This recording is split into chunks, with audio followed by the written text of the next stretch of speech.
I am nothing. No one. God. Fuck you! It's all gone.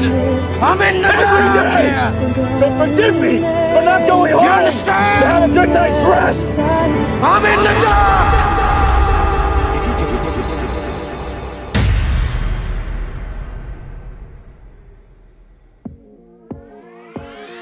آج کے دور میں خلیج اور ایشیا کے ورک پلیس پر ایک نیا موضوع سب سے زیادہ اہمیت اختیار کر رہا ہے: ذہنی صحت اور فلاح و بہبود۔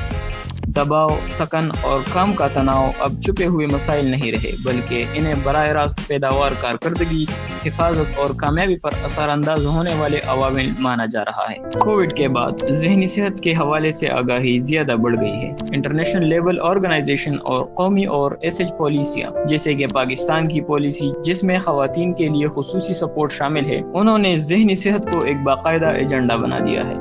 اسی طرح UAE نے ویلنس پروگرام شروع کیے ہیں جو ملازمین کی خوشی کو قومی ترقی سے جوڑتے ہیں۔ یہ ثابت کرتا ہے کہ ذہنی صحت صرف ذاتی مسئلہ نہیں بلکہ ایک قومی اور کارپوریٹ ترجیح ہے۔ گوگل ٹرینڈز جیسے ذرائع یہ ظاہر کرتے ہیں کہ مشرق وسطی میں ورک پلیس سٹریس اور مینٹل ہیلتھ ٹریننگ کی تلاش تیزی سے بڑھ رہی ہے۔ آیوش اور نبوش کی کانفرنس میں اب مکمل سیشنز دباؤ اور تکن پر رکھے جاتے ہیں، خاص طور پر تعمیراتی شعبے، ایمرجنسی ریسپانس، تیل و گیس اور مائننگ جیسے مشکل شعبوں میں۔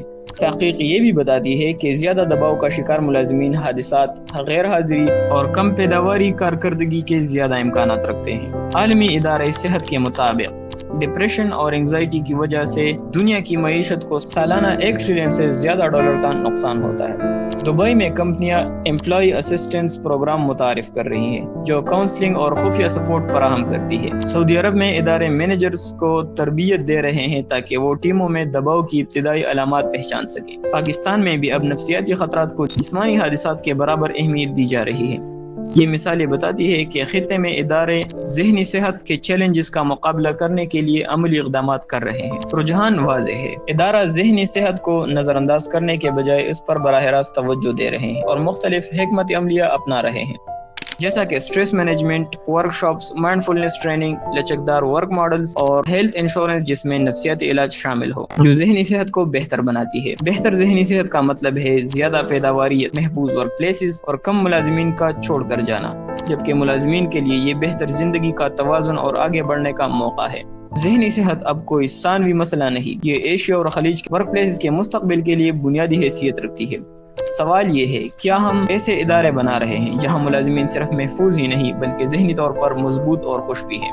کمنٹس میں بتائیں۔